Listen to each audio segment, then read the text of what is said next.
Good afternoon बच्चों। अभी 2 minute बचे हैं, 2 मिनट में अपन क्लास स्टार्ट कर रहे हैं।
ओके, इसको आप मिटा दें, जिसने भी इसको बनाया है ना। और अब आप इसको ना करें, नहीं तो मेरे को इसकी सेटिंग चेंज करनी पड़ेगी और उसमें थोड़ा सा मुझे समय वेस्ट होगा फालतू में ना। वैसे तो ये भी पता लग जाता है किसने ये किया है, और सेटिंग में जाकर के ये भी हट जाता है, तो प्लीज ये ना करें। आई सपोज दैट सब लोगों को बात क्लियर है ना बेटा।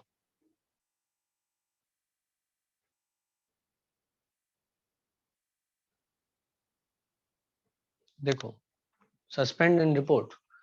Everyone's video and audio will be turned off. Sharing screen will stop. Suspend and report. Suspend all meeting activities. Okay. चल बेटा, तो अपन को ये आज डिस्कस करना है, तो लेट अस स्टार्ट। सभी लोग आ गए बेटा? चलो हाँ, तो हम लोग जो है आज ये वाला चैप्टर डिस्कस करना चाह रहे थे। फटाफट फटाफट बेटा डिस्कस करेंगे चैप्टर को। एनसीईआरटी को लगा के एक बड़ा फायदा ये हो जाएगा, हमारा थोड़ा सा समय बच जाएगा, वरना कोई बात नहीं, मैं एनसीईआरटी हटा दूंगा और बोर्ड के ऊपर पढ़ाना चालू कर दूंगा। ठीक है ना? आपको मैं दिखाई दे रहा हूँ सभी लोगों को बेटा? सबसे पहले जल्दी से बता दें, आप सबको मैं दिख रहा हूँ? Okay, good. चलो, लेट अस स्टार्ट। ये वाला पोर्शन कल खत्म हो चुका था, मतलब छोटा छोटा। कल मैंने आपको ये वाली बात बता दी थी कि एड्सॉर्प्शन क्या होता है। तो आप देखें यहाँ पर लिखा हुआ है एड्सॉर्प्शन। सबके पास एनसीईआरटी खुली हुई होनी चाहिए, है ना। एड्सॉर्प्शन का मतलब होता है accumulation of molecular species at surface rather than the bulk of the solid is called as adsorption। ठीक है, एड्सॉर्प्शन का मतलब सरफेस पे एक्यूमुलेशन होना स्पीशीज का। कहां पर? सरफेस पर एक्यूमुलेशन होना स्पीशीज का, रादर देन दी बल्क। अंदर नहीं जाता है, सिर्फ सतह पर एक्यूमुलेशन होता है। इसको क्या बोलते हैं हम? इसको हम बोलते हैं एड्सॉर्प्शन। अब एड्सॉर्प्शन में दो टर्म होते हैं, मैं आपको बताऊं तो, कल मैंने नहीं बताए थे, आज बताऊंगा। एक होता है एड्सॉर्बेंट और एक होता है एड्सॉर्बेट। एक होता है एड्सॉर्बेंट और एक होता है एड्सॉर्बेट। जो बैठता है, जो बैठता है वो होता है एड्सॉर्बेट, और जिस पे बैठता है उसको बोलते हैं एड्सॉर्बेंट। जैसे कि मान लो ये सरफेस है, जैसे कि मान लो ये सरफेस है, और इस सरफेस पर आकर के, इस सरफेस पर आकर के ये मॉलिक्यूल जो है यहाँ पर बैठ गए, ये मॉलिक्यूल्स यहाँ पर क्या हो गए, बैठ गए।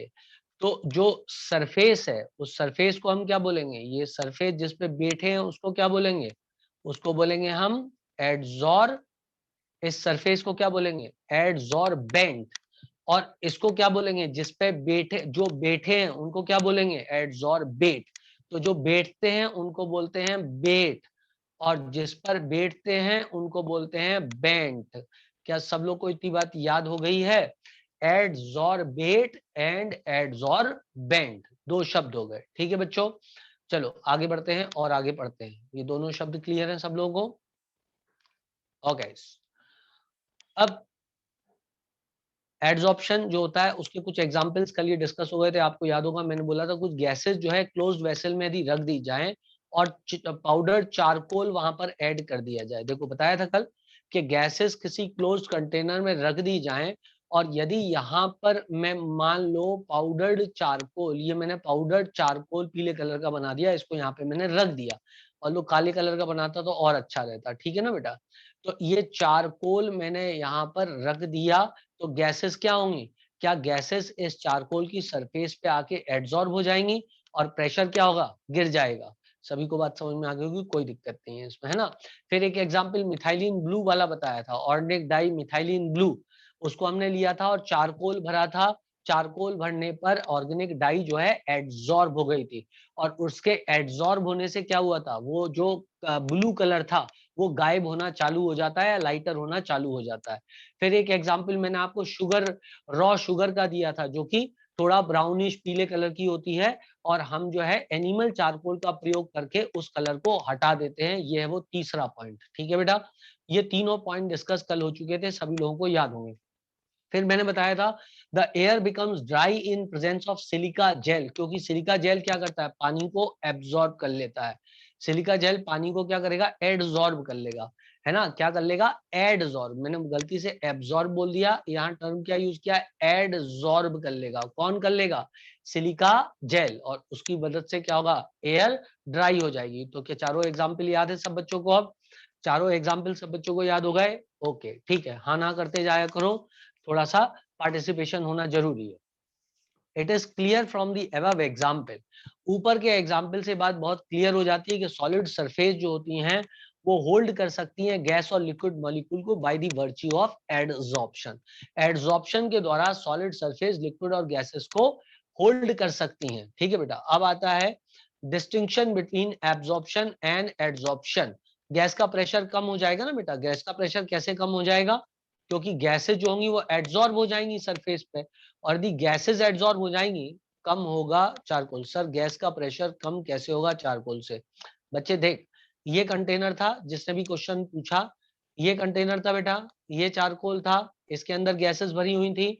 यदि तुमने चारकोल डाला तो क्या गैस इसके ऊपर एड्सॉर्ब होना चालू हो जाएगी? जब गैस इसके ऊपर जमा हो जाएगी तो क्या molecules per unit surface, per unit area गिर जाएंगे? गिर जाएंगे, तो क्या होगा, ऑब्वियस सी बात है, उस समय प्रेशर गिर जाएगा। अब सबको क्लियर हो गया जिन्होंने भी पूछा था उनको? ओके डन, चलो आगे बढ़ते हैं। आगे बढ़ते हैं, आगे आता है एड्सॉर्प्शन और एब्जॉर्प्शन में अंतर। कल मैंने आप लोगों को बता दिया था एड्सॉर्प्शन और एब्जॉर्प्शन का अंतर बता दिया था, याद है सब लोगों को? एड्सॉर्प्शन जो होता है सरफेस पे होता है, एब्जॉर्प्शन जो होता है बल्क में होता है, याद आया? एड्सॉर्प्शन जो होता है समय शुरू में फास्ट होता है, समय के साथ स्लो हो जाता है, जबकि एब्जॉर्प्शन जो होता है वो अपनी रेट को इतनी जल्दी नहीं बदलता है। एब्जॉर्प्शन की रेट यूनिफॉर्म बनी रहती है, याद आ गया सब लोगों को बेटा?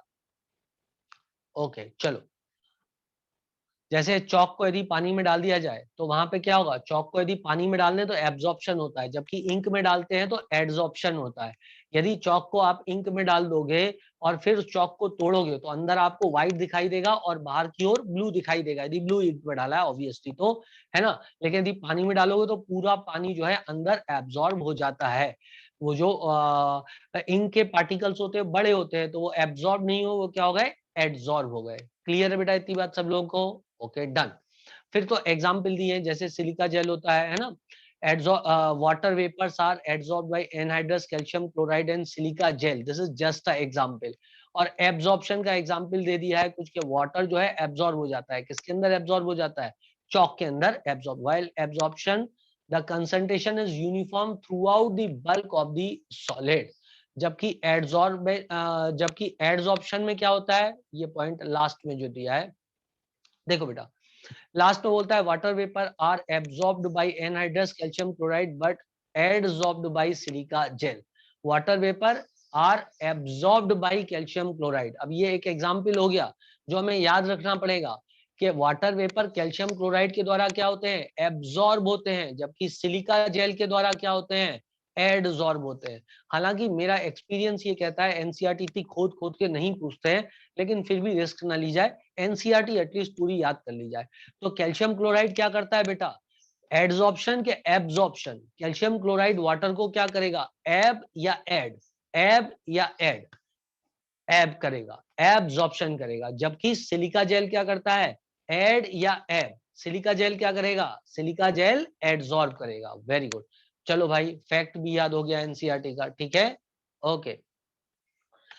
In other words, surface of adsorbent, while in absorption the concentration is uniform throughout the bulk of the solid. Okay, ठीक है, ये तो हो चुका है. Both adsorption and absorption can take place simultaneously. Also, the phenomena is called as, सबको याद है उस phenomena को क्या कहते थे, क्या इसको हम absorption कहते थे, क्या इसको हम absorption बोलते थे बेटा, सबको याद आ रहा है, ठीक है, बहुत बढ़िया. चलो अब अगले पेज पे चलते हैं. अगले पेज पे यदि चले हम तो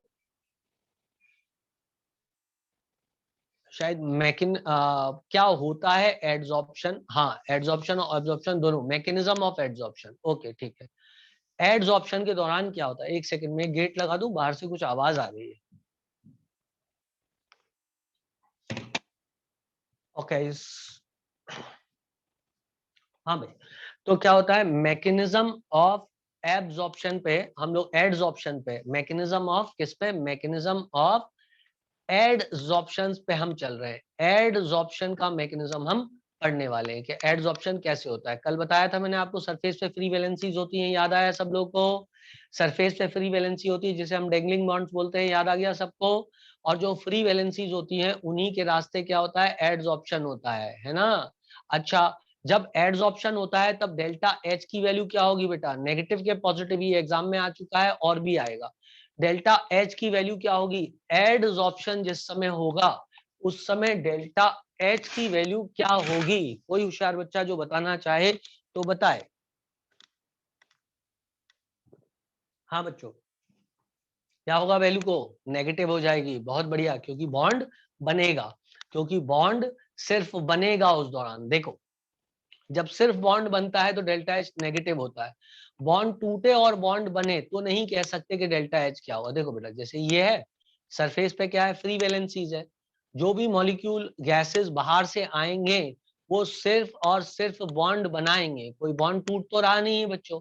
तो चूंकि कोई बॉन्ड टूट नहीं रहा है, सिर्फ बॉन्ड बन रहे हैं, तो ऑब्वियस सी बात है उस समय क्या होगा, उस समय सिर्फ बॉन्ड क्या हो रहे हैं बेटा, सिर्फ बॉन्ड बन रहे हैं, कोई बॉन्ड टूट नहीं रहा है.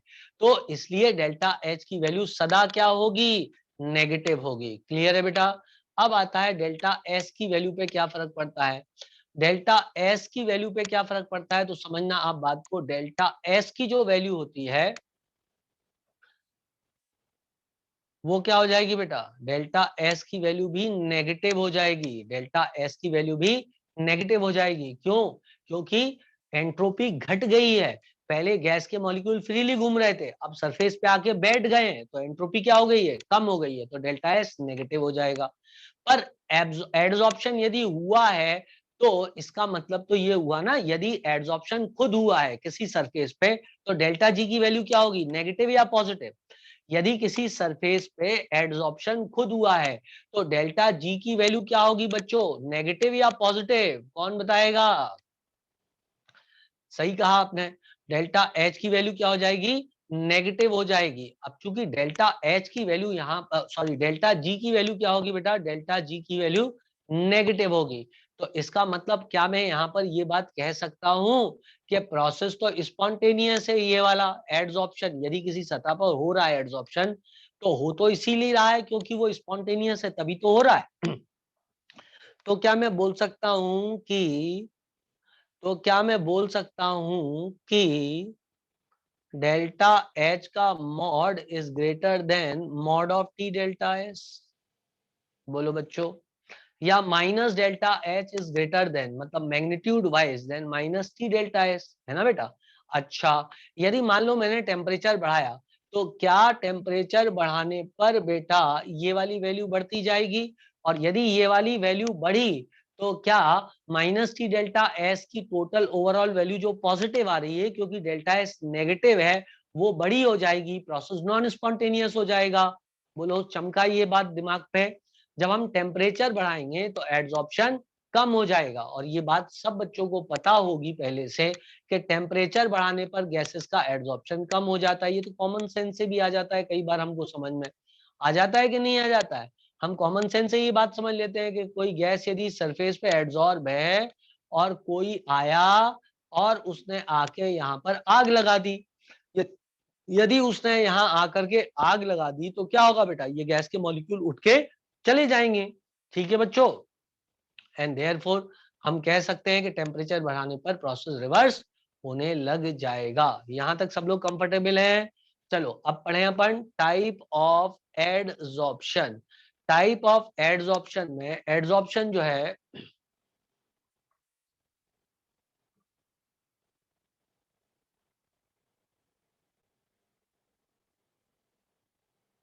ओके, दो टाइप का एडसॉर्प्शन होता है, एक फिजिकल और एक केमिकल।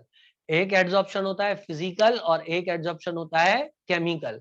ऑब्वियस सी बात है, फिजिकल एडसॉर्प्शन में कौन से फोर्स एक्ट करेंगे बच्चों, जल्दी से बताओ। जब फिजिकल एडसॉर्प्शन होगा तो कौन से फोर्सेस एक्ट करेंगे,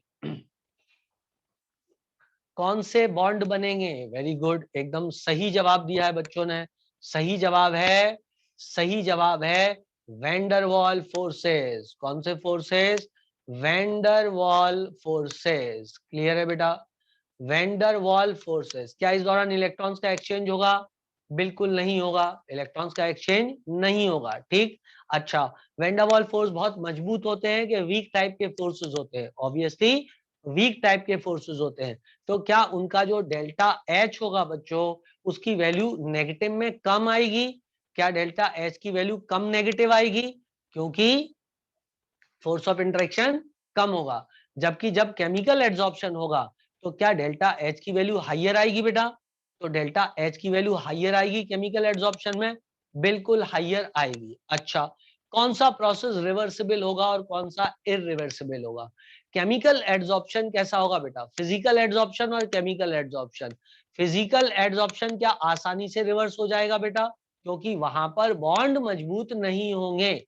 जबकि केमिकल एड्सॉर्प्शन में बॉन्ड मजबूत होने के कारण ये वाला जो एड्सॉर्प्शन होता है बेटा, ये वाला क्या हो जाएगा? इरिवर्सिबल। और ये वाला क्या हो जाएगा? रिवर्सिबल। आया बेटा? Okay, good. अब सुनो, क्या टेम्परेचर बढ़ाने के साथ मैं कह सकता हूं फिजिकल एड्सॉर्प्शन कम हो जाता है? तो क्या टेम्परेचर बढ़ाने पर फिजिकल एड्सॉर्प्शन का ग्राफ कुछ ऐसा आ जाएगा?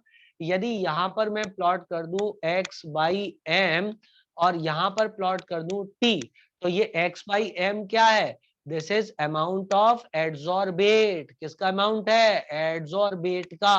और ये किसका मास है? ये एड्सॉर्बेंट का मास है। किसका मास है? एड्सॉर्बेंट का मास है। अच्छा, तो क्या हमें लग रहा है ऐसा कि जब टेम्परेचर लो था, ये तापमान है, तो क्या एड्सॉर्बेट की वैल्यू ज्यादा थी बेटा? सबको दिखा क्या?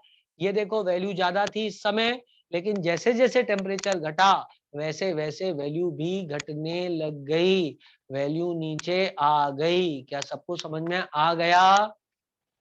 टेम्परेचर बढ़ाने के साथ ग्राफ का नेचर सबको समझ में आया।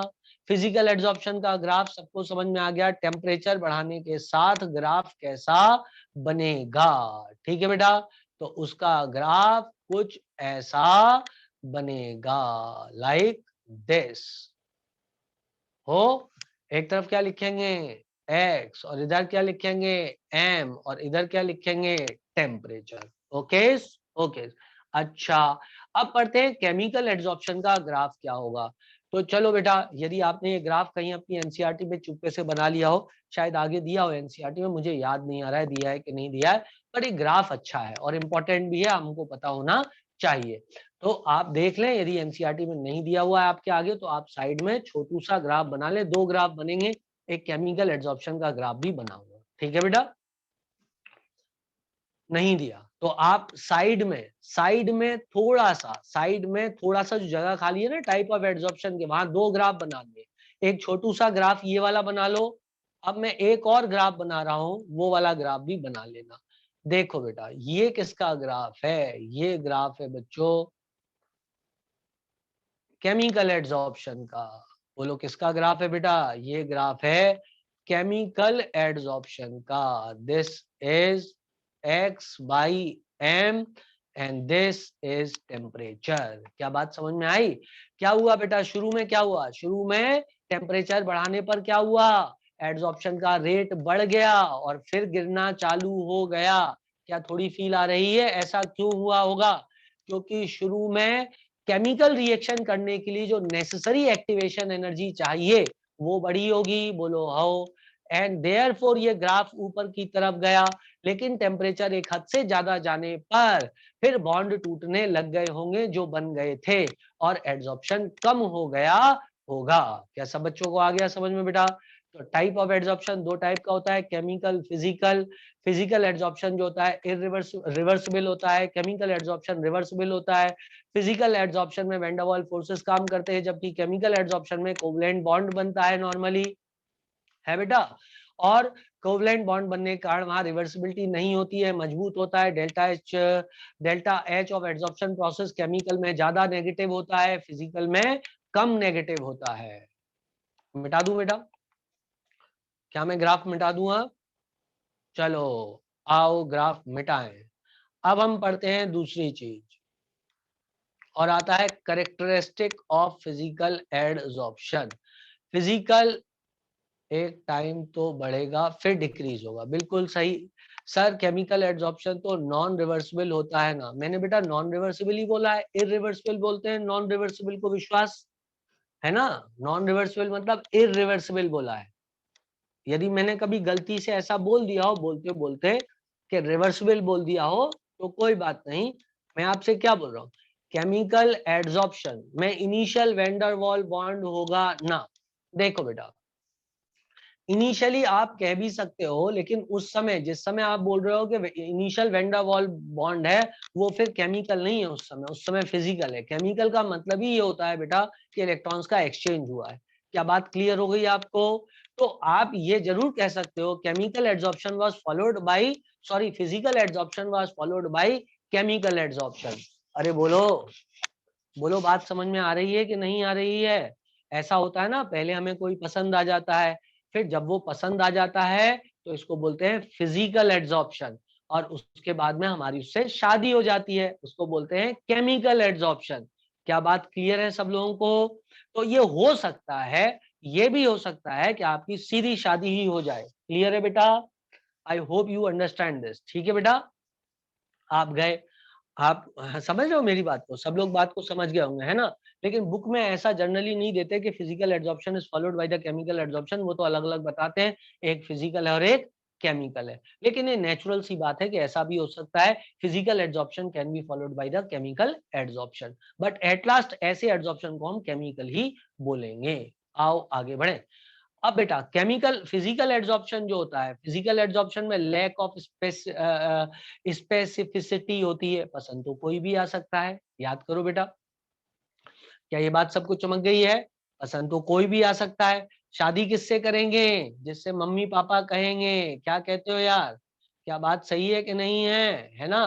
तो फिजिकल एड्सॉर्प्शन में लैक ऑफ स्पेसिफिसिटी होता है, उसमें कोई स्पेसिफिक रिक्वायरमेंट नहीं होती है, बस वैन डर वाल्स फोर्सेस है, ना देखा इसके इलेक्ट्रॉन कितने, ना देखा मेरे इलेक्ट्रॉन कितने हैं, बस 2 सतह देख ली, आओ खेले। क्लियर है बात? लेकिन जब केमिकल एड्सॉर्प्शन होगा उस समय कुंडलियों का मिलाप करना पड़ेगा, मतलब हमें देखना पड़ेगा वो केमिकली आपस में रिएक्ट कर सकते हैं या नहीं कर सकते हैं। आई होप सो मैं एग्जाम्पल आपको अच्छा देता हूं, आप सबको समझ में आ गया होगा। अब आता है दूसरा, और दूसरे में आता है नेचर ऑफ एड्सॉर्बेट। क्या आता है बेटा? नेचर ऑफ एड्सॉर्बेट पे डिपेंड कर, physio adsorption nature of adsorbate पे डिपेंड करता है। क्या आपको ऐसा लगता है कुछ लोग बहुत आसानी से पिघल जाते हैं, मतलब बहुत आसानी से लिक्विड हो जाते हैं, और कुछ लोग की अकड़ कम नहीं होती है। अकड़ किनकी जल्दी, कौन जल्दी घुल मिल जाते हैं? जिनके हाँ जो सख्त होते हैं वो जल्दी नहीं घुलते हैं। सुनो, एक फिनोमिना होता है चैप्टर गैसियस स्टेट में जिसे हम बोलते हैं क्रिटिकल टेम्परेचर। क्या बोलते हैं बच्चों? Critical temperature. और क्रिटिकल टेम्परेचर के फिनोमिना में हमने सुना है कि क्रिटिकल टेम्परेचर ऐसा टेम्परेचर है जिसके ऊपर यदि टेम्परेचर बढ़ा दिया जाए तो गैसेस पे कितना भी प्रेशर क्यों न लगा दो, गैसेस लिक्विफाई नहीं होंगी। इसका मतलब ये हुआ, जिन गैसेस का क्रिटिकल टेम्परेचर हाई होता है, मतलब वो गैसेस हाईर टेम्परेचर पर भी लिक्विड स्टेट में कन्वर्ट हो सकती हैं। क्या आपको मेरी बात समझ में आ रही है? मतलब उच्च तापमान पे भी वो एक दूसरे का साथ न छोड़ेंगे, एक दूसरे का हाथ न छोड़ेंगे। ऐसे लोग जो बड़ी मुसीबतों में भी एक दूसरे का हाथ और साथ नहीं छोड़ते हैं, हम कहते हैं इनका क्रिटिकल टेम्परेचर हाई है। क्या आपको मेरी बात क्लियर है बेटा? कोरोना आया, कोरोना के अंदर कई तरह की मुसीबतें आई, कुछ लोग जो हैं वो जीवन से भाग गए, जरा सी परेशानी आने पर ही जीवन से भाग गए। हमको सिर्फ छींक आई थी और उन्होंने क्या किया? उन्होंने कह दिया अरे तुमको छींक आ गई है, लेट अस ब्रेकअप। क्या बात समझ में आ रही है बेटा? सिर्फ एक बार छींक ही आई थी और उन्होंने बोल दिया छींक आ गई है, लेट अस ब्रेकअप। तो ऐसे लोगों का क्रिटिकल टेम्परेचर बहुत लो था, वो जरा सी परेशानी नहीं झेल पाए। जबकि कुछ लोग बुखार बना रहा, बड़ी परेशानियां रही, दुष्यंत का तो कोई एक्सपीरियंस ही नहीं बेचारे का, परेशानियां बनी रही, लेकिन फिर भी वो दौड़ दौड़ के टिफिन पहुंचाते रहे। ऐसे लोगों का क्रिटिकल टेम्परेचर हाई था। तो जिनका क्रिटिकल टेम्परेचर हाई होता है वो हाईयर टेम्परेचर पर भी लिक्विड स्टेट में बने रह सकते हैं। समझ आई बात? तो ऐसे लोग जिनका क्रिटिकल टेम्परेचर हाई है, क्या वो आसानी से एड्सॉर्ब हो जाएंगे बेटा? क्योंकि उनकी जो, जिनका क्रिटिकल टेम्परेचर हाई है उनके स्नेह का लेवल भी हाई है, उनके स्नेह का लेवल भी हाई है। तो ऐसी कौन सी गैसेस होती हैं जो जल्दी एड्सॉर्ब हो जाती हैं? क्योंकि adsorption van der Waals force पे डिपेंड करता है। तो जिन गैसेस के मॉलिक्यूलर वेट ज्यादा हो, जिन गैसेस में पोलैरिटी ज्यादा हो, क्या वो गैसेस आसानी से एड्सॉर्ब हो जाएंगी बच्चों? जैसे कि SO2 और CO2 में से कौन सी गैस आसानी से एड्सॉर्ब होगी बेटा? SO2 और CO2 में कौन सी गैस आसानी से एड्सॉर्ब होगी? SO2 एड्सॉर्ब होगी, क्योंकि उसका मॉलिक्यूलर वेट ज्यादा होता है। आया? ठीक है बेटा। इसके अलावा वैन डर वाल्स फोर्स और किस चीज पे निर्भर करता है? वैन डर वाल्स फोर्स इसके अलावा सरफेस एरिया पे भी निर्भर करता है। किस पे निर्भर करता है? सरफेस एरिया पे। जैसे मान लो किसी ने बोला मेरे पास हीलियम है और मेरे पास H2 है, बताओ इसमें से एड्सॉर्प्शन किसका जल्दी हो जाएगा? H2 का जल्दी हो जाएगा, क्योंकि इसका सरफेस एरिया ज्यादा होता है। क्या मेरी बात सबको क्लियर है बेटा? कोई दिक्कत, कोई परेशानी नहीं है ना? तो सरफेस एरिया भी कई बार रेगुलेट करता है इसको। आई होप सो सब लोगों को बात क्लियर है, किसी को कोई दिक्कत, कोई परेशानी नहीं है। चैप्टर गैसियस स्टेट में ये बात बताई जाती है, जब वैन डर वाल्स कांस्टेंट हम एक ही बात करते हैं तब उस समय वो बताते हैं कि किस तरीके से ए की वैल्यू वेरी होती है। कभी कभी जैसे मीथेन गैस और N2 को कंपेयर करा लिया जाए तो N2 का मॉलिक्यूलर वेट ज्यादा है, लेकिन मीथेन गैस जल्दी एब्जॉर्ब हो जाएगी। The reason being that CH4 का जो सरफेस एरिया है वो ज्यादा होता है। So even when its molecular weight is less, its rate of adsorption is more. This is the concept of critical temperature, which we read in chapter gaseous state. I hope so सब बच्चों को बात समझ में आ गई होगी। तो nature of adsorbate पे भी डिपेंड करता है कि कौन बैठेगा।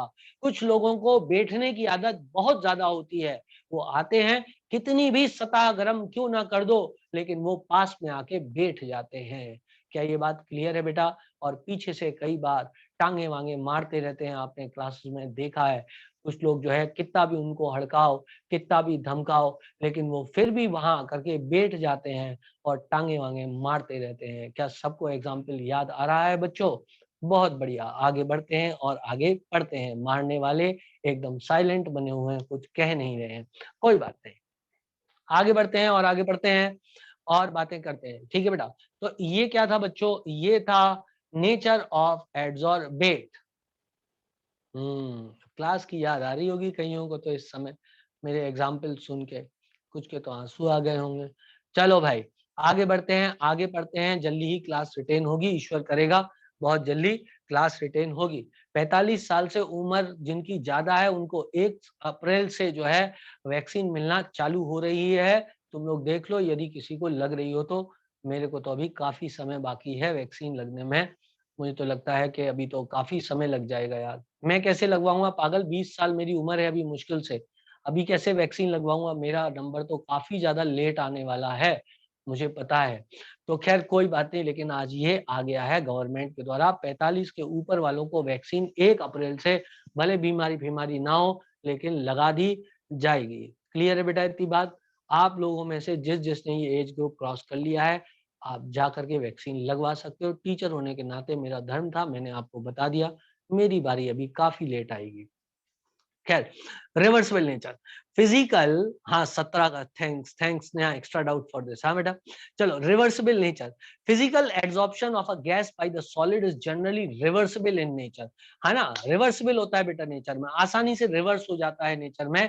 more of the gases are absorbed when the pressure is increased। Le Chatelier's principle याद आया बच्चों आपको, यदि गैस का प्रेशर बढ़ा दिया जाए तो रेट ऑफ एब्जॉर्प्शन भी बढ़ जाएगा, और यदि गैस का प्रेशर कम कर दिया जाए तो रेट ऑफ एब्जॉर्प्शन कम हो जाएगा। एक बात मैं आपको बोलता हूं बेटा, यदि किसी सतह को आपको एकदम चिकना बनाना है, उस सतह से जो भी एक्स्ट्रा मॉलिक्यूल उस पर डिपॉजिट हो गए उसकी सरफेस पर उनको हटाना है, तो पता है क्या करना है, बाहर वैक्यूम क्रिएट कर देना है और टेम्परेचर बढ़ा देना है। ये भाग जाएगा इधर से, गैसेज इधर से, और कोई ऐसी चीज लगा दो जो ऊपर निकली हुई गैसेज है उनको भी पकड़ के अपनी ओर खींच ले, तो वो सतह एकदम चिकनी हो जाएगी। क्या मेरी बात समझ में आ रही है सब लोगों को? क्लियर है बेटा? तो हमें क्या करना है, यदि हमने गैस का प्रेशर बढ़ाया, और उसकी ठीक उल्टी रिवर्स बात क्या है कि गैस का प्रेशर बढ़ाने पर रेट ऑफ एड्सॉर्प्शन जो होता है वो क्या हो जाता है बेटा, वो बढ़ जाता है। Now surface area of the adsorbent, मैं आपको पहले ही बता चुका हूं, सरफेस एरिया यदि बढ़ाएंगे तो एड्सॉर्प्शन का रेट बढ़ जाएगा। क्या आपको पता है हम एड्सॉर्प्शन के लिए चारकोल किस रूप में प्रयोग करते हैं? क्या हम फाइनली डिवाइडेड चारकोल लेते हैं बेटा? याद करो, क्या हम फाइनली डिवाइडेड चारकोल लेते हैं? सरफेस एरिया बढ़ेगा तो रेट ऑफ एड्सॉर्प्शन भी बढ़ेगा। ओके चलो टाइम पास नहीं करते, आगे बढ़ते हैं। इनथैल्पी ऑफ एड्सॉर्प्शन, एड्सॉर्प्शन की फिजिकल एड्सॉर्प्शन की इनथैल्पी थोड़ी कम होती है, 20 से 40 किलो जूल पर मोल होती है। काफी इंपॉर्टेंट डाटा है, एग्जामिनर आपसे पूछेगा और पूछेगा which of the following is not true और फॉल्स, इस टाइप से, और वहां पे ये फैक्ट दे देगा। उस समय कंफ्यूजन हो सकता है कि कितना था, 20 था, 40 था, 80 था, कितना था, तो 20 से 40 होता है। चलो कैरेक्टरिस्टिक्स ऑफ केमी एड्सॉर्प्शन पढ़े। केमी एड्सॉर्प्शन बेटा शादी की तरह होता है, और क्या शादी हाईली स्पेसिफिक होती है? क्या शादी हाईली स्पेसिफिक होती है? उसमें हम सारी चीजें देख लेते हैं शादी के अंदर, छोरा कैसा है, छोरी कैसी है, कौन से समाज की है, उसने क्या पढ़ा लिखा है, उसने क्या नहीं पढ़ा लिखा है, मम्मी पापा कैसे हैं, मार तमाम चीजें, गांव कौन सा है, कौन से टीचर से पढ़े हैं, बीपीएस सर से यदि पढ़े हैं तो शादी होने का चांस बढ़ जाता है। तो आप सोचो इस बात को, ये सारी चीजें जो हैं देखी जाती हैं, और कुंडली उंडली भी देखी जाती है इस दौरान। It is highly specific in nature, क्योंकि यहाँ पर आदान प्रदान इलेक्ट्रॉन्स का होने वाला है, केमिकल बॉन्ड बनने वाला है, और दी केमिकल बॉन्ड बनने वाला है तो ऑब्वियस सी बात है कि उस समय स्पेसिफिक होगी बात। Oxygen is adsorbed on metal by virtue of oxide formation, hydrogen is adsorbed on transitional metal due to the hydride formation. क्या बात क्लियर है बेटा? हाइड्रोजन ट्रांजिशनल मेटल पे एड्सॉर्ब होता है क्योंकि वो हाइड्राइड फॉर्मेशन करता है, जबकि मेटल की सतह पे ऑक्सीजन एड्सॉर्ब होता है क्योंकि वो मेटल ऑक्साइड फॉर्म करता है। अब ये चूंकि बॉन्ड मजबूत होते हैं इसलिए ये प्रोसेस इरिवर्सिबल होता है नेचर में। तो फिजिकल एड्सॉर्प्शन रिवर्सिबल था, लेकिन केमिकल एड्सॉर्प्शन क्या होता है, इरिवर्सिबल होता है नेचर में। क्लियर है बेटा इतनी बात आप लोगों को? चलो आगे बढ़ते हैं। Usually high pressure is also favourable for chemi absorption. इस लाइन को याद कर लेना चाहिए, क्योंकि क्या होता है कई बार हमको ये चीज याद नहीं रहती है। Usually high pressure is favourable for chemi absorption. वैसे इसको ली चैटलर्स प्रिंसिपल द्वारा समझा जा सकता है कि rate of chemical reaction will increase if the reactant amount is increased, and if the reactant amount is increased that means the pressure was increased। तो केमी एब्जॉर्प्शन का रेट बढ़ जाएगा। सरफेस एरिया पर डिपेंड करता है, ऑब्वियस सी बात है, यदि सरफेस एरिया इंक्रीज करेंगे तो रिएक्शन भी बढ़ जाएगी। और इंथैल्पी ऑफ एब्जॉर्प्शन जो होता है 80 से 240 किलो जूल पर मोल होता है। Please remember the unit also, kilo joule per mole, क्योंकि एग्जामिनर क्या कर सकता है, एग्जामिनर हमको कैलोरी दे करके वैल्यूज में कंफ्यूज कर सकता है। चलो आगे बढ़े। फिजिकल एब्जॉर्प्शन, केमिकल एब्जॉर्प्शन सब हो चुका है। It arises due to the van der Waals force, it arises due to the chemical bond formation, not specific, it is specific, it is universal, it is universal, depends upon the nature of the gas. It also depends upon the nature of the gas. Gases can react with the adsorbate, so chemi absorption, enthalpy of absorption is low where it is high।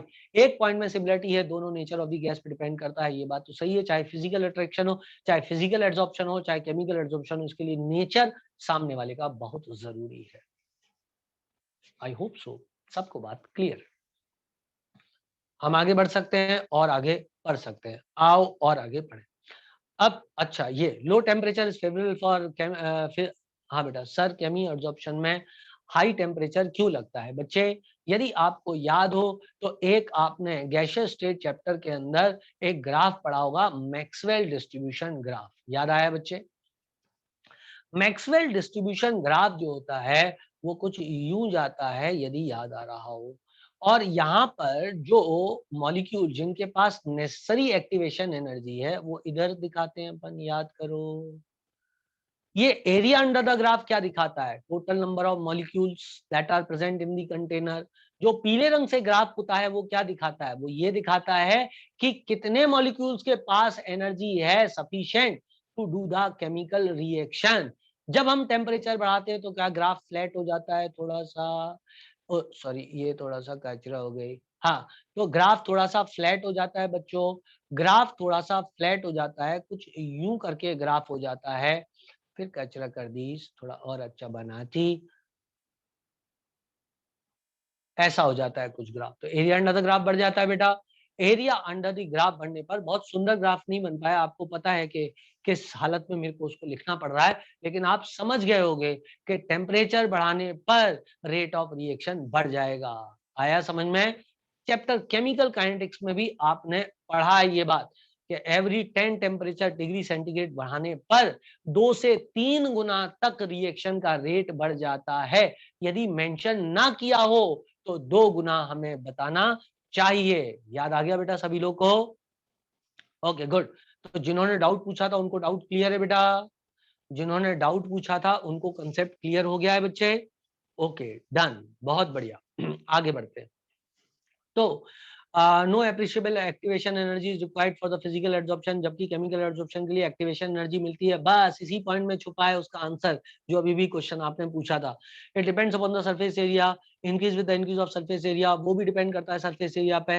It results in multi molecular layer on adsorbent surface, जबकि वहां पे एक ही layer होती है। Very good point, very good point, exam में आने वाला point है ये। सुनो बेटा, फिजिकल एड्सॉर्प्शन में स्पेसिफिक नहीं है, तो इसके ऊपर ये मॉलिक्यूल लद गए। बोलो आओ।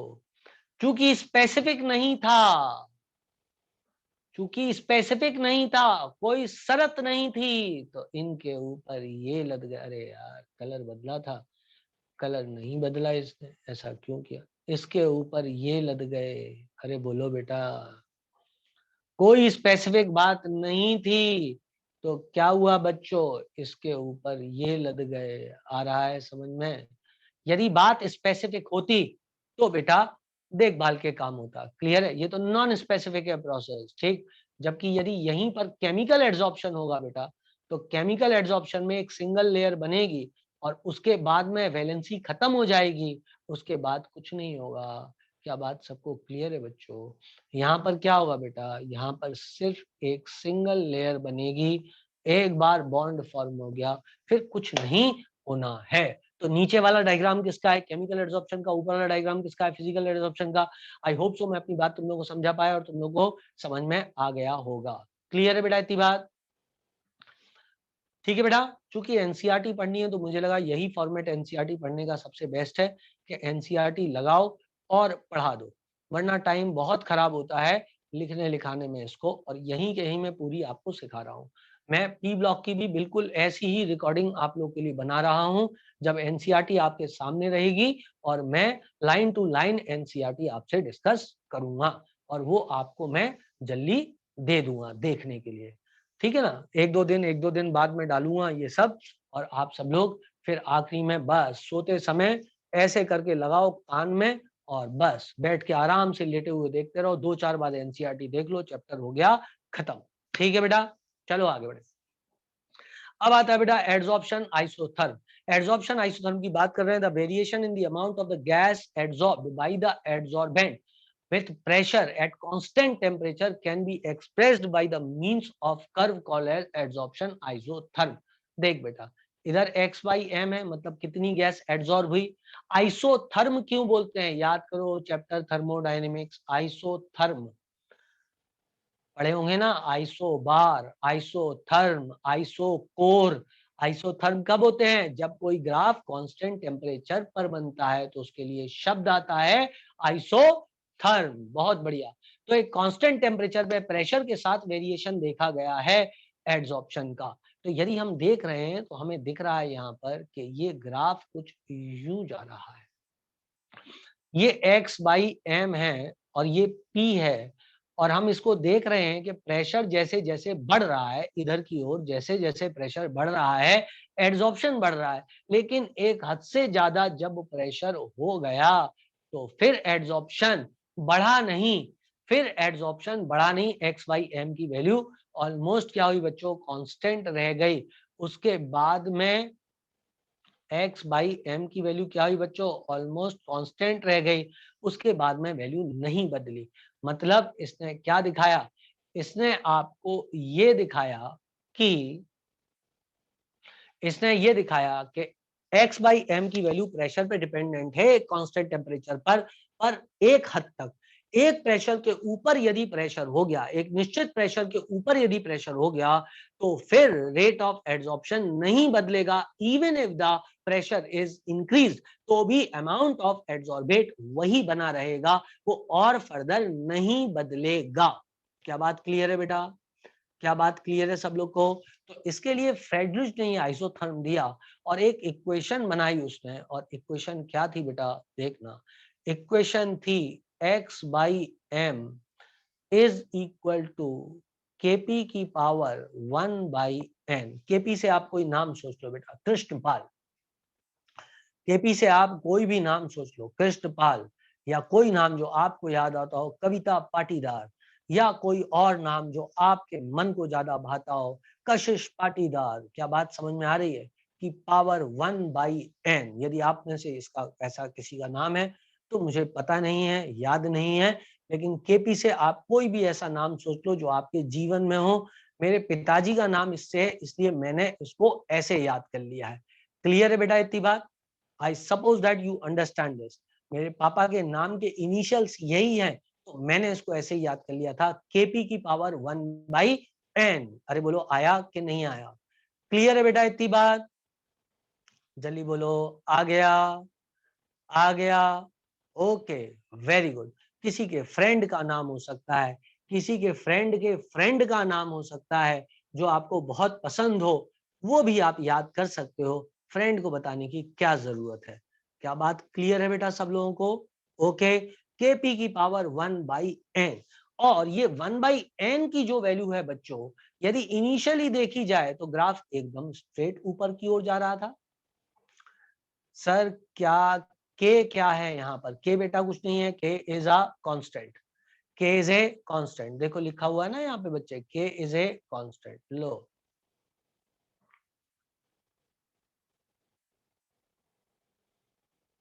K and N are constant and depends upon the nature of adsorbent and gas at particular temperature। दोनों पे डिपेंड करता है, ठीक है बेटा। और जो वैल्यू है किसकी, 1 बाई एन की जो वैल्यू है बेटा, वो जब प्रेशर लो है तो उस समय वैल्यू 1 होती है, और जब प्रेशर थोड़ा सा हाई होता है तो वैल्यू 0.5 से लेके 0 तक वेरी करती है, और आखिरी में वैल्यू जाकर के 0 हो जाती है। मैं आपको पहले वैल्यू दिखा दूं, उसके बाद सिग्निफिकेंस बता दूंगा यदि इन्होंने वैल्यू दी है तो। दी है शायद, ये लो, ये दी है, 0.1 तक वेरी करती है, मैंने 0 बोल दिया था, माफ करना। मैंने क्या बोला, जब प्रेशर लो रहता है तो उस समय जो 1/n की वैल्यू है, n की नहीं, 1/n की वैल्यू 1 रहती है वेरी लो प्रेशर पे, और जब प्रेशर थोड़ा सा हाई होता है तो वैल्यू क्या हो जाती है, 0.1 से लेके 0.5 तक वेरी करती है, और हाई प्रेशर पे वैल्यू 0 हो जाती है। सबसे पहले ये याद कर लो, ये बात याद हो गई सब लोग को। लो प्रेशर पे 1/n की वैल्यू कितनी होती है, 1 होती है। थोड़ा सा हाई प्रेशर किया तो 0.1 से लेके 0.5 होती है, और जब प्रेशर थोड़ा सा और ज्यादा हाई हो जाता है तो वैल्यू 0 हो जाती है। अब चलो ग्राफ से इसको मैच करते हैं। सुनो, क्या तुम्हें लग रहा है कि बिल्कुल इनिशियली जब देखा जाए तो ग्राफ एकदम यूं ऊपर की ओर उठ रहा था, कुछ स्ट्रेट लाइन टाइप का जा रहा था? बोलो यार, क्या लग रहा है यहाँ शुरू में ग्राफ एकदम स्ट्रेट लाइन टाइप का जा रहा था, और उसके बाद में ग्राफ थोड़ा सा यूं घूमना चालू हुआ, है ना? और जब हाई प्रेशर आ गया तो उस समय ग्राफ ऐसे चला गया। तो हाई प्रेशर पर के पी की पावर 1/n, यदि ये 0 कर दिया जाए तो पी की पावर 0 1 हो जाएगा बेटा। तो क्या प्रेशर पे डिपेंडेंस खत्म हो जाएगा बच्चों? पी की पावर 0 1 हो जाएगा तो क्या प्रेशर पे डिपेंडेंस खत्म हो जाएगा? क्या सबको बात समझ में आ रही है? और इनिशियली यदि देखा जाए तो पी की पावर के पी, इनिशियली देखा जाए तो के पी की पावर 1/n, और 1/n की वैल्यू यदि 1 मान लो तो क्या के पी हो जाएगा बेटा? तो क्या मैं बोल सकता हूं x/m is directly proportional to pressure p? कह सकते हैं बेटा। और मॉडरेट प्रेशर पर वैल्यू 0.5 से लेकर के कहीं तक 0.1 तक वेरी करती हैंगी। आ गया सब लोग को? चलो बेटा एक काम करते हैं बच्चों, मैं लिख दूं यहाँ पे x/m is equal to K P का पावर 1/n। क्या मैं इसको लिख सकता हूं, log x/m is equal to log k plus 1/n log p? अरे बोलो आया कि नहीं आया? log p की पावर 1/n होता ना, 1/n को नीचे ले आया, log p हो जाएगा बच्चों। बिल्कुल हो जाएगा। क्या मैं आपसे ये पूछ सकता हूं, ये ग्राफ का इंटरसेप्ट होगा? ये स्ट्रेट लाइन इक्वेशन है, स्ट्रेट लाइन इक्वेशन है बेटा। क्या ये ग्राफ का इंटरसेप्ट हो गया log के? स्लोप की वैल्यू 1/n हो गई क्या बेटा? क्या स्लोप की वैल्यू 1/n हो गई? और x वेरिएबल क्या हो जाएगा, log p हो जाएगा, और y वेरिएबल क्या हो जाएगा, log x हो जाएगा। तो क्या मैं यहाँ पर ग्राफ प्लॉट करूं तो ग्राफ कुछ ऐसा हो जाएगा? क्या ग्राफ कुछ ऐसा हो जाएगा? चेक। जहां पर स्लोप की वैल्यू कितनी होगी बेटा, स्लोप की वैल्यू कितनी होगी बेटा? क्या स्लोप की वैल्यू 1/n होगी? क्या स्लोप की वैल्यू 1/n होगी बच्चों? इंटरसेप्ट की वैल्यू कितनी होगी? क्या इंटरसेप्ट की वैल्यू log k होगी बेटा? log k होगी बच्चों। बिल्कुल सही। आई होप सो मैं अपनी बात आप लोग को समझा पाया और आप मेरी बात को समझ पाए होंगे। ठीक है बच्चे, इसी पे आधारित एक क्वेश्चन मॉड्यूल में दिया हुआ है, मैं करवा दूंगा जब सही समय आएगा, स्ट्रेट लाइन इक्वेशन पे याद आ गया। ठीक है बच्चे, चलो अब आगे बढ़ते हैं। अब ये जो आइसोथर्म होता है बेटा, this is mainly applicable for physical adsorption, जो फ्रेडलिच आइसोथर्म है। एक और होता है बेटा लैंगम्यूर आइसोथर्म, जो कि इधर नहीं दिया है इन्होंने, लैंगम्यूर आइसोथर्म होता है,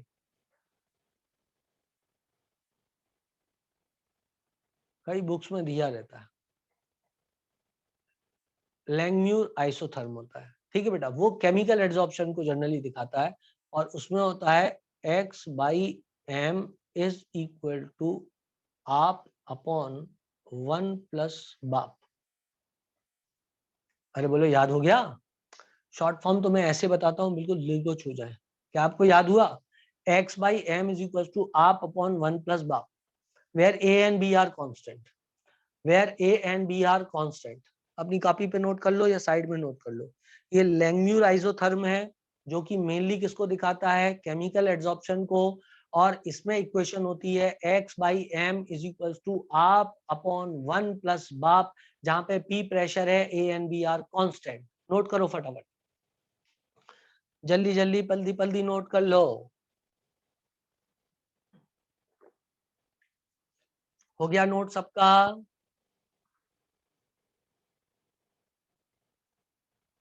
ओके बेटा, क्योंकि आप सब लोगों ने इसको नोट कर लिया है तो मैं इसको मिटा देता हूं।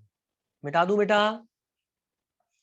क्योंकि आप सबने इसको नोट कर लिया है तो मैं इसको मिटा सकता हूं। आओ मिटाएं। बहुत बढ़िया।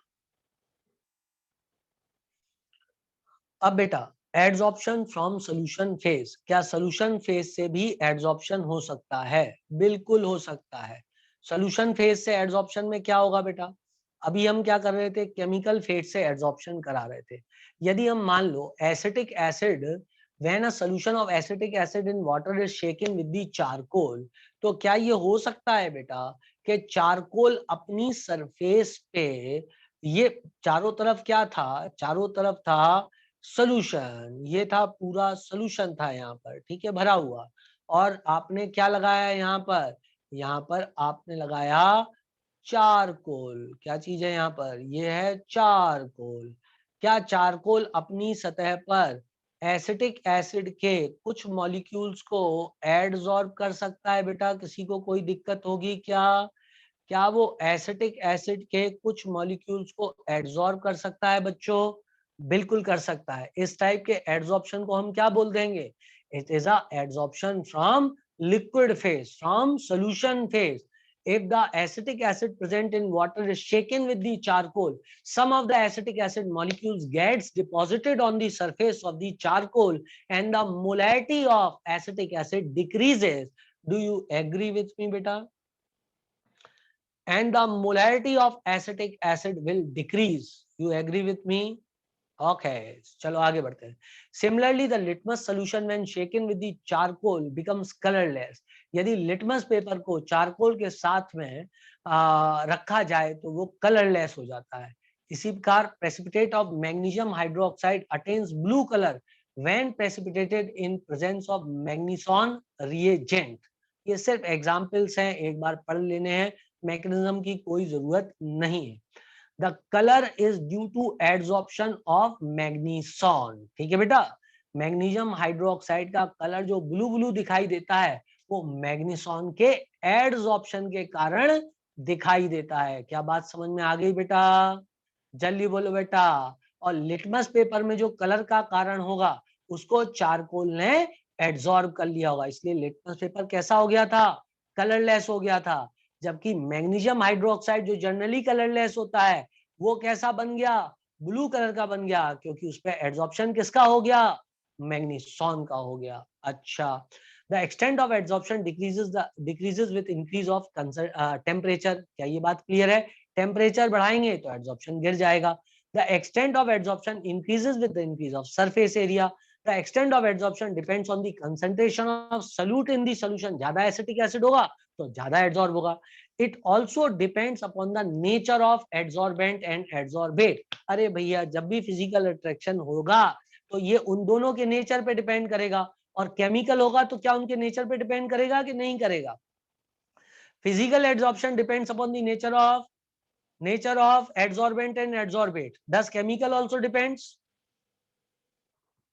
हाँ भाई, 100% डिपेंड करेगा नेचर, 100% डिपेंड करेगा. जब इंसान दोस्ती करने में नेचर देख रहा है, जब इंसान दोस्ती करने में नेचर देख रहा है तो शादी करने में तो 100% नेचर देखेगा. क्या कहते हैं? क्लियर है? ओके, चलो भाई आगे बढ़ते हैं, आगे बढ़ते हैं. अब इसमें फ्रेडलिच आइसोथर्म यदि लगाएं बच्चों तो कैसे लगा सकते हैं? पी की जगह सी आ जाएगा, simple simple little star. P की जगह क्या होगा? प्रेशर की जगह कंसंट्रेशन आ जाएगा, बाकी सब कुछ सेम है. चमक गया बेटा सब लोग को? यदि इसका अपन ग्राफ देखें, यदि इसकी इक्वेशन देखें तो P की जगह C लिख देना है, x/m is equal to KC की पावर 1/n। ठीक है बेटा, अरे बोलो बच्चों, P की जगह क्या आ जाएगा? C आ जाएगा। P की जगह कौन आ जाएगा? P की जगह C आ जाएगा। ओके, चलो फिर आगे बढ़ते हैं, और आगे बढ़ते हैं। एक से एक बढ़िया चीज है प्लॉटिंग। log x/m अगेंस्ट ये तो हो चुका है बेटा, इसको और बात करके फायदा नहीं है। चलो एक बार एक रीडिंग तो मार ही लेते हैं। Plotting x/m against log C is a straight line is obtained which shows the validity of Friedlich's isotherm. This can be tested experimentally by taking solution of different concentration of acetic acid. मतलब concentration बढ़ाएंगे तो value भी x/m की बढ़ती जाएगी। Equal volume of solution are added to the equal amount of charcoal in different flasks. The final difference in the initial and the final concentration gives the value of x. Using the above equation validity of Friedlich isotherm can be established. अरे बेटा तुम लोग को ये बात समझ में आ रही है कि ये इस पे एक सवाल फॉर्म हो सकता है? कैसे? वो कह सकता है आपसे कि इनिशियल ऐसा आपसे बोल सकता है कि इनिशियली जो है ऐसा एक सोल्यूशन था, इसमें मोलैरिटी एसिटिक एसिड की इतनी थी और जो लीटर था सोल्यूशन वो इतना इतना था, ठीक है। और फिर वो बोले कि एडजॉर्बेंट था मेरे पास, एडजॉर्बेंट का मास इतना था, फिर एड्सॉर्प्शन हुआ और एसिटिक एसिड उस पर एड्सॉर्ब हो गया, और अब एड्सॉर्बेंट का मास जो है इसके साथ में अलोंग विद एड्सॉर्बेट इतना हो गया। बताओ नई मोलैरिटी क्या होगी? क्या ये सवाल तुम लोग कर सकते हो? क्या ये सवाल कर सकते हो? अरे भैया शुरू में मोलैरिटी तुम्हें दी थी, तो क्या मोलैरिटी से आप नंबर ऑफ मोल निकाल सकते थे? मोलैरिटी इंटू वॉल्यूम बराबर नंबर ऑफ मोल, बोलो बेटा निकल जाता। Molarity into volume on litre बराबर नंबर ऑफ मोल आ जाता। एक बार नंबर ऑफ मोल आ गए तो क्या वेट आ जाता बेटा? एक बार नंबर ऑफ मोल आ गए तो क्या वेट ऑफ दी एड्सॉर्बेंट आ जाता, सॉल्यूट आ जाता। वेट ऑफ एड्सॉर्बेंट आ गया, करेक्ट है। अब कितना वेट एड्सॉर्ब हुआ वो पता लगा सकते हैं, क्योंकि अपन को इनिशियल पता है एड्सॉर्बेंट का वेट, और उस पर एड्सॉर्प्शन होने के बाद कितना वेट हुआ वो पता है, माइनस करके पता लगा लेंगे। मतलब कितना वेट एड्सॉर्ब हुआ वो पता लग जाएगा, मतलब कितना वेट बचा वो पता लग जाएगा। जो वेट बचा उसको मॉलिक्यूलर वेट से डिवाइड करेंगे तो मोल पता लग जाएंगे, divided by volume in litre करेंगे तो फाइनल मोलैरिटी पता लग जाएगी। क्या सुंदर सवाल बन सकता है? बताओ बेटा, क्या ये एक सुंदर सवाल बन सकता है? बिल्कुल बन सकता है, हैं? एक और सवाल इसी कैटेगरी में बोलूं, तुम एग्री करना, तुम एग्री करना, है ना। वो ये भी तो पूछ सकता है आपसे कि कितने एसिटिक एसिड के मॉलिक्यूल एड्सॉर्ब हुए, कितने एसिटिक एसिड के मॉलिक्यूल एड्सॉर्ब हुए। तो तुम्हारे पास यदि मोल आ गए कितने एड्सॉर्ब हुए, तो क्या नंबर ऑफ मॉलिक्यूल निकाल सकते हो कितने एड्सॉर्ब हुए। यदि तुम्हारे पास ये पता लग गया तुम्हें कि मोल इतने एड्सॉर्ब हुए, तो क्या पता लगा सकते हो कि नंबर ऑफ मॉलिक्यूल कितने एड्सॉर्ब हुए, मोल बराबर n/n0 आंसर आ जाएगा। ये भी सवाल सुंदर सवाल लग रहा है तुमको? जल्दी बोलो यार, क्या तुम्हें ये सुंदर सवाल लगा? बिल्कुल सुंदर सवाल लगा, ठीक। उसने बोल दिया कि पर यूनिट वॉल्यूम एड्सॉर्बेंट पे इतने इतने नंबर ऑफ एटम एड्सॉर्ब हुए, पर मॉलिक्यूल एड्सॉर्ब हुए। सुनना मेरी बात को, थर्ड कैटेगरी का सवाल बता रहा हूँ, सुनना मेरी बात को, थर्ड कैटेगरी का सवाल बता रहा हूँ। ये दोनों सवाल सबको क्लियर है? सबसे हाउ हाउ कर दो फटाफट, जब तक मेरे गले को भी रेस्ट मिल जाएगा। पहला सवाल दूसरा सवाल क्लियर है लोगों को? क्लियर है।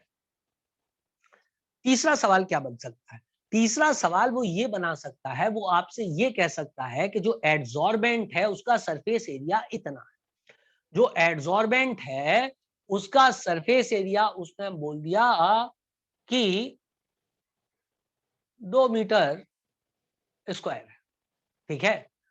और वो बोल दे कि पर मीटर स्क्वायर, पर मीटर स्क्वायर इतने मॉलिक्यूल जो है वो एड्सॉर्ब हो गए, पर मीटर स्क्वायर इतने मॉलिक्यूल जो है वो, सॉरी वॉल्यूम बता देगा तुमको, ये नहीं, 3 डायमेंशनल ले लेते हैं, और 2 सेंटीमीटर क्यूब ले लेते हैं इसका ना, मीटर थोड़ा बड़ा हो जाएगा, 2 सेंटीमीटर क्यूब ले लेते हैं, करेक्ट है।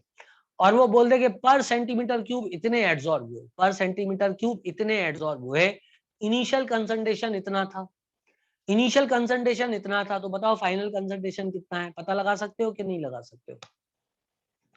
इनिशियल कंसंट्रेशन भी बोल रहा है, इनिशियल वॉल्यूम भी बोल रहा है, मतलब वॉल्यूम ऑफ सोल्यूशन भी दिया है और कंसंट्रेशन भी दिया है, मतलब मोल्स निकल आएंगे। पहले एग्री करो, मोल्स निकल आएंगे तो क्या, बोलो बेटा, मोल्स निकल आएंगे। अच्छा, कितने मॉलिक्यूल एड्सॉर्ब हुए वो भी निकाल सकते हैं कि नहीं निकाल सकते? कितने मॉलिक्यूल एड्सॉर्ब हुए वो निकाल सकते हैं। उसने 1 सेंटीमीटर क्यूब पे बोला है, 2 सेंटीमीटर क्यूब पे निकाल सकते हैं अपन के नहीं निकाल सकते? वो 1 सेंटीमीटर क्यूब पे भी बोल सकता है, 10⁻⁻⁶ सेंटीमीटर क्यूब पे भी बोल सकता है ना? तो अपन 2 सेंटीमीटर क्यूब पे निकाल सकते हैं। इतने मॉलिक्यूल इनिशियली थे, इतने एड्सॉर्ब हो गए, तो बचे कितने माइनस करके निकाल सकते हैं?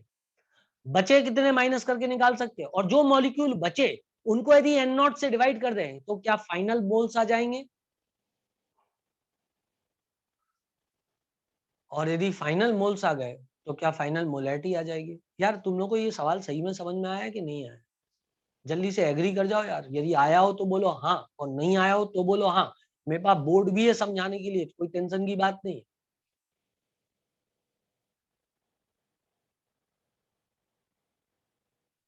बोर्ड पे समझा दूं? नहीं आया सर? अच्छा, बहुत बढ़िया। अब रुको जरा, रुको रुको रुको। अभी बजा है 4:35 हुआ है, और हमारी क्लास कितने बजे तक है? 4:55 तक है क्या? 4:55 तक है हमारी क्लास। हाँ, तो बस 1 सेकंड के लिए अपन को रुकना पड़ेगा। अच्छा एक बात आओ, तुम लोग को बोर्ड दिख रहा है कि नहीं दिख रहा है? तुम लोग को बोर्ड दिख रहा है? अच्छे से सुंदर बढ़िया दिख रहा है बोर्ड? दिख रहा है? अच्छा मुझे बताना, ये मेरे पास इनिशियली सोल्यूशन था, दिखा?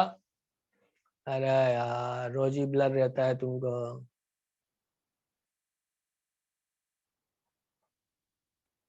नहीं दिख रहा, दिख रहा नहीं दिख रहा, कुछ लोग तो बहुत ही बड़े नौटंकी है। रुको फिर, लो भाई, अब मुझे उसको वापस लगाना पड़ेगा। देखो अब दिख रहा है? दिख रहा है? देखो, ये एक वेसल है, ये एक वेसल है। इस वेसल के अंदर एसिटिक एसिड का सॉल्यूशन मौजूद है। इसकी मोलैरिटी मैं बोल देता हूं 0.1 m है, वॉल्यूम बराबर 1 लीटर है। करेक्ट है? इधर मैं एडसॉर्बेंट, एडसॉर्बेंट रख देता हूं। ये एडसॉर्बेंट हो गया। Mass of adsorbent before adsorption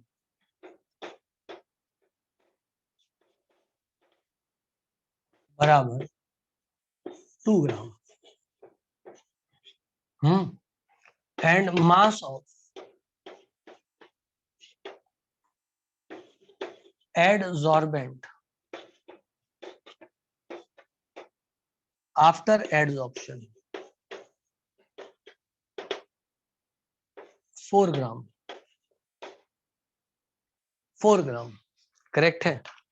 find out final molarity. 4 gram की जगह और दे दे, इसको ले लेते हैं अपन 20 gram. 20 gram, this is 30 gram. Find out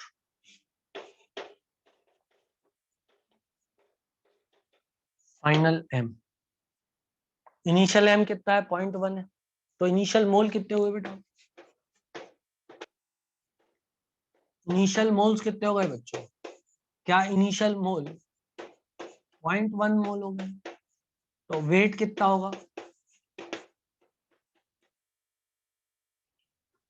तुम्हें कुछ नहीं आ रहा, वेट कितना होगा बताओ? वेट कितना होगा? इनिशियल मोल 0.1 है, तो वेट ऑफ एसिटिक एसिड कितना होगा? अरे तो एसिटिक एसिड का वेट नहीं पता तुम लोगों को? 6 ग्राम होगा ना? 6 ग्राम।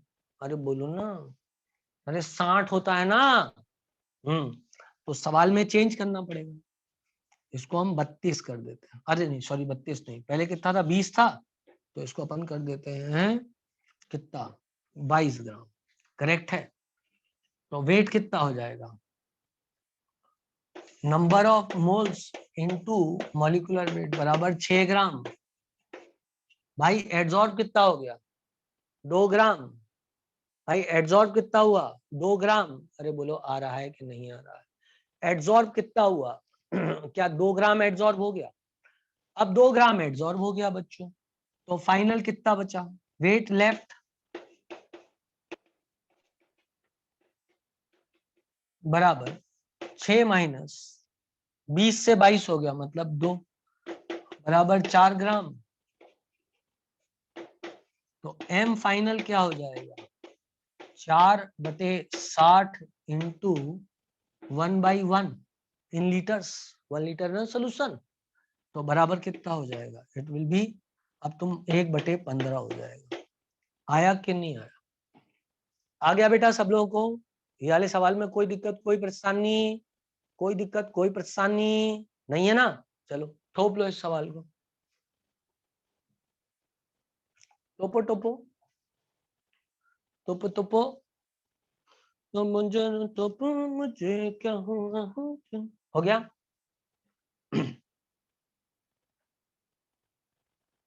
जल्दी टोपो, जल्दी टोपो।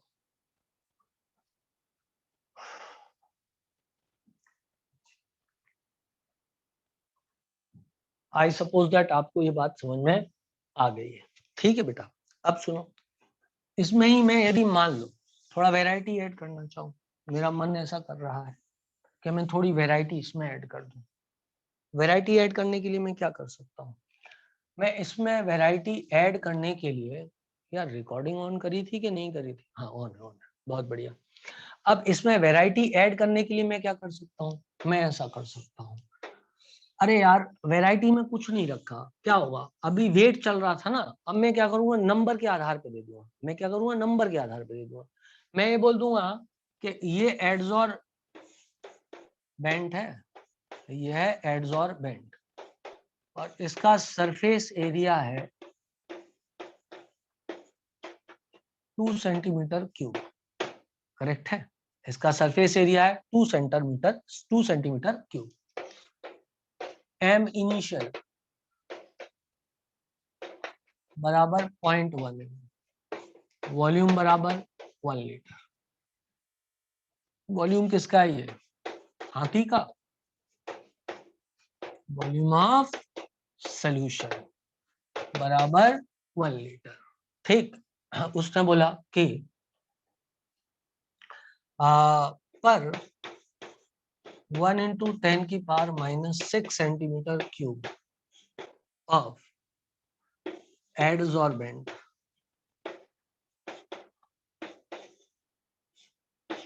10 की power 21 molecules of acetic acid, एक ज्यादा हो गया, 10 की पावर 15 कर देते हैं, molecules of acetic acid were adsorbed. Find final molarity of solution. अब बताओ, निकाल सकते हो क्या इस सवाल को? इतना तो पता लगा सकते हो ना कितने मॉलिक्यूल एडसॉर्ब हुए? मेरे भाई इतना तो पता लगा सकते हो ना कितने मॉलिक्यूल एडसॉर्ब हुए, कि नहीं लगा सकते पता? कितने मॉलिक्यूल एडसॉर्ब हुए ये पता लगाया जा सकता है, लगाया जा सकता है। यदि देखा जाए तो 1 इंटू 10 की पावर 6 सेंटीमीटर क्यूब पे हुए 10 की पावर 15 सोल्यूशन। 1 इंटू 10 की पावर -6 सेंटीमीटर क्यूब पे एडसॉर्ब हुआ 10 की पावर 15, तो 1 सेंटीमीटर क्यूब पे एडसॉर्ब होगा बच्चों 10 की पावर 21। अरे आया कि नहीं आया? 6 ऊपर जाएगा 21 हो जाएगा। तो 2 सेंटीमीटर क्यूब पे कितना एब्जॉर्ब होगा? क्या 2 इंटू 10 की पावर 21 एब्जॉर्ब होगा? दिख रहा है सब लोग को?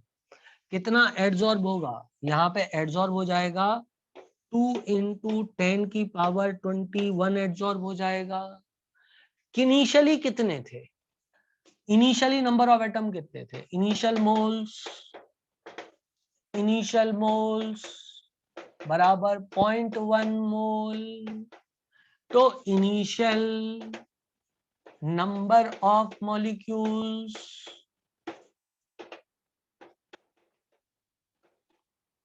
बराबर 6 इंटू 10 की पावर 23, लगभग अप्रोक्सीमेटली।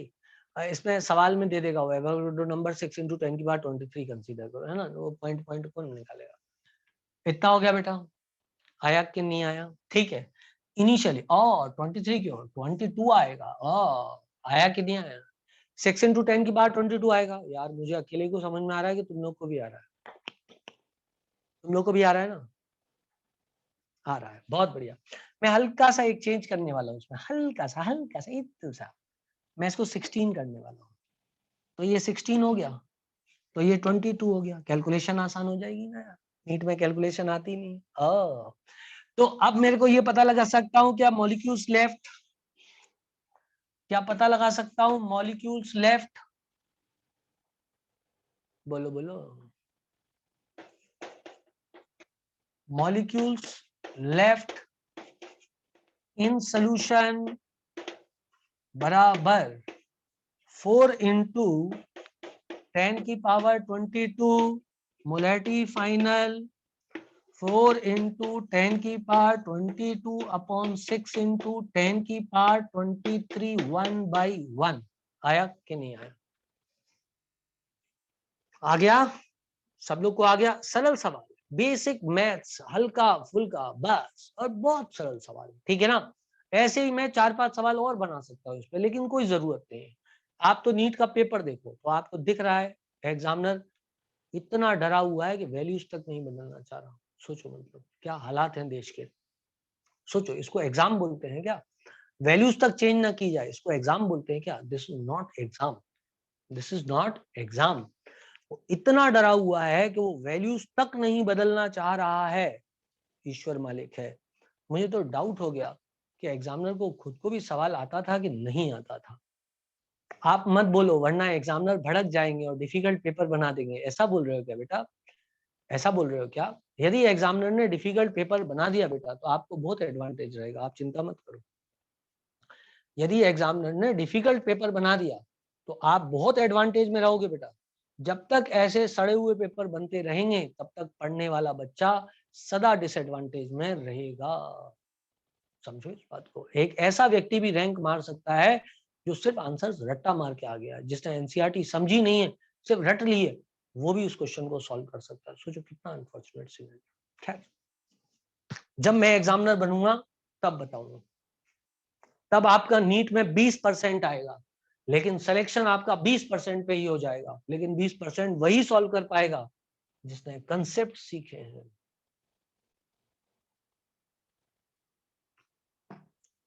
हे एग्जामिनर्स, यदि सुन रहे हो तो सुन लो, कुछ अच्छा पेपर बनाओ। हमें अच्छे डॉक्टर्स की जरूरत है जिनमें कॉमन सेंस हो। और आप टेंशन मत लो, पढ़ने वाले बच्चे को डिफिकल्ट पेपर आता है, मतलब डिफिकल्ट नहीं, मॉडरेट डिफिकल्ट पेपर होना चाहिए। बहुत डिफिकल्ट कर दोगे तो किसी को नहीं बनेगा, तो फिर गधा घोड़ा बराबर हो जाएगा। बहुत इजी कर दोगे तो भी गधा घोड़ा बराबर हो जाएगा। तो गधा घोड़ा बराबर नहीं, उसके लिए पेपर मॉडरेट होना चाहिए। मिटा दूं मैं इसको बेटा? शैल आई मिटाओ this? Okay.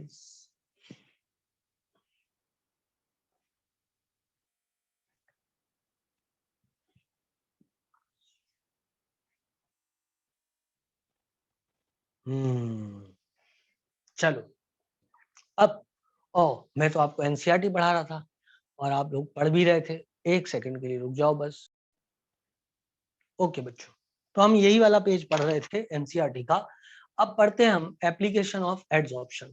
Number 1, production of high vacuum. सब लोग एग्रीड है बेटा? वैक्यूम प्रोड्यूस करना है तो गैसेस को खींचने के लिए अपन गैसेस का एडसॉर्प्शन करा दे तो वैक्यूम प्रोड्यूस हो सकता है। यदि आप हाँ बोलोगे तो मैं आगे बढ़ जाऊंगा। बहुत बढ़िया, आपने हाँ बोला, आपको कोई दिक्कत नहीं, मुझे भी कोई दिक्कत नहीं। चलो आगे बढ़ते हैं।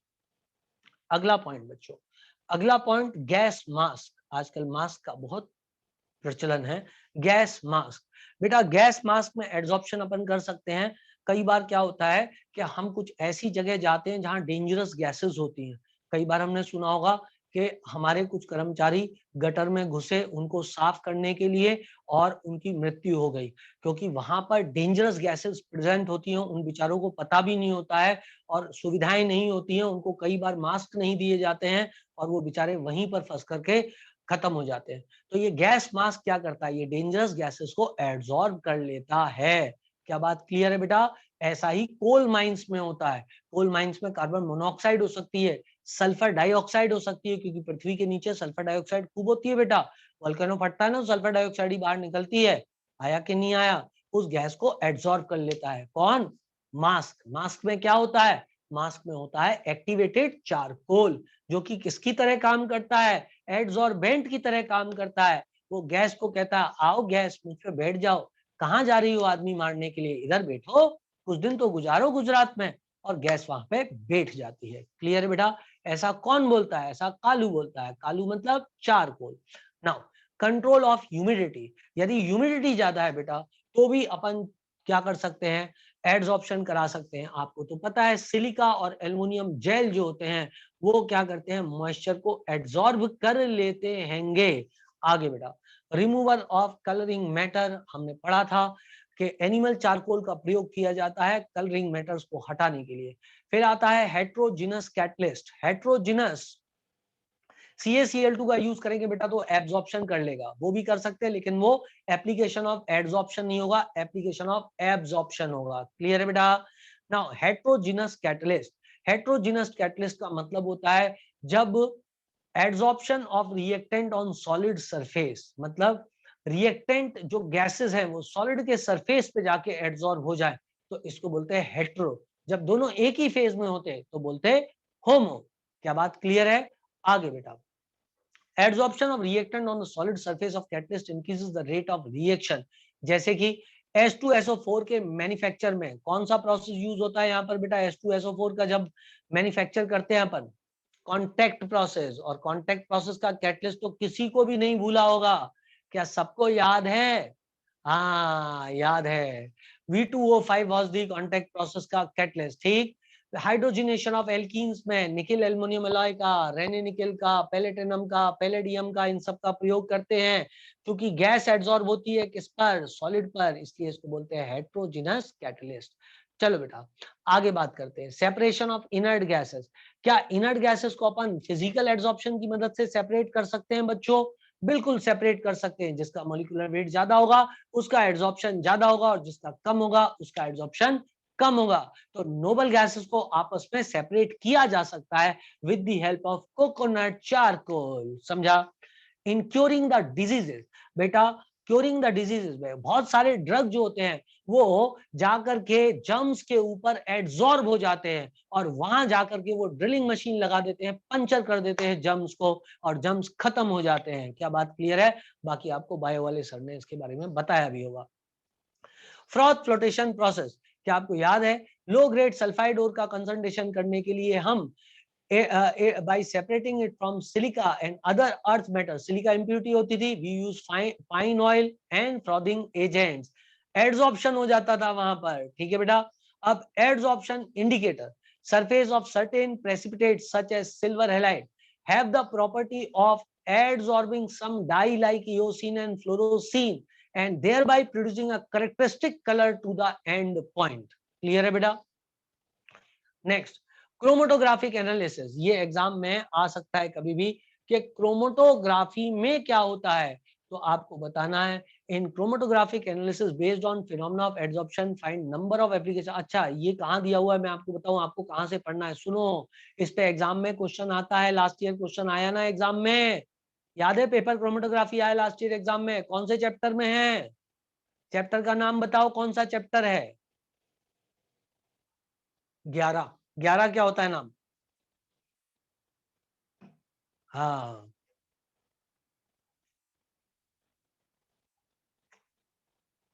चैप्टर का नाम ही याद नहीं है बच्चों को, कौन सा चैप्टर है?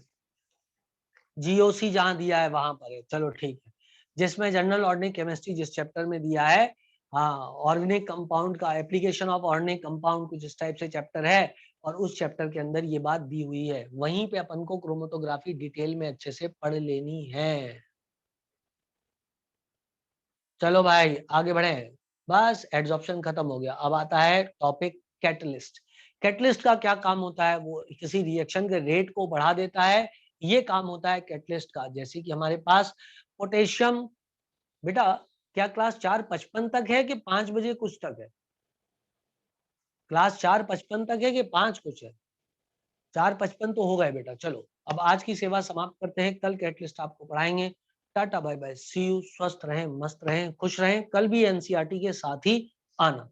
बाय बच्चों। मैंने तो आपसे पहले ही बोला था ये आसान चैप्टर नहीं है, इसमें पढ़ने को बहुत कुछ है। बाय बेटा, बाय।